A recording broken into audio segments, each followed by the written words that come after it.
C++ এ vector থেকে data access করতে আমরা সাধারণত দুইটা অপারেটর ইউজ করি। একটি হচ্ছে সাবস্ক্রিপ্ট অপারেটর আর আরেকটি হচ্ছে অ্যাড মেথড।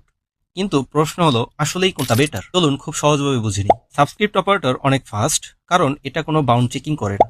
মানে আপনি যদি ভুল করেই ভেক্টরের সাইজের বাইরের ইন্ডেক্স অ্যাক্সেস করেন, তাহলে সে আপনাকে থামাবে না, বরং সে ব্লাইন্ডলি মেমোরি অ্যাক্সেস করার চেষ্টা করবে। আর এখান থেকেই শুরু হতে পারে আনডিফাইন্ড বিহেভিয়ার, কখনো র্যান্ডম হলেও তো কখনো মেমোরি করাপশন, এমনকি পুরো প্রোগ্রাম ক্রাশ পর্যন্ত করতে পারে। অন্যদিকে অ্যাড মেথড ইন্টারনালি চেক করে আপনি ভ্যালিড ইন্ডেক্স অ্যাক্সেস করছেন কিনা, আর ভুল ইন্ডেক্স অ্যাক্সেস করতে চাইলে প্রোগ্রাম সাইলেন্টলি ক্রাশ না করে একটা clean out of range exception throw করে, যার ফলে বাগ ডিটেক্ট করা অনেক সহজ হয়ে যায়। প্রশ্ন হচ্ছে কখন কোনটা ইউজ করবেন। যদি আপনি ইন্ডেক্স নিয়ে 100% শিওর হন আর ম্যাক্সিমাম পারফরমেন্স দরকার হয়, তাহলে অবশ্যই সাবস্ক্রিপ্ট অপারেটর ব্যবহার করবেন।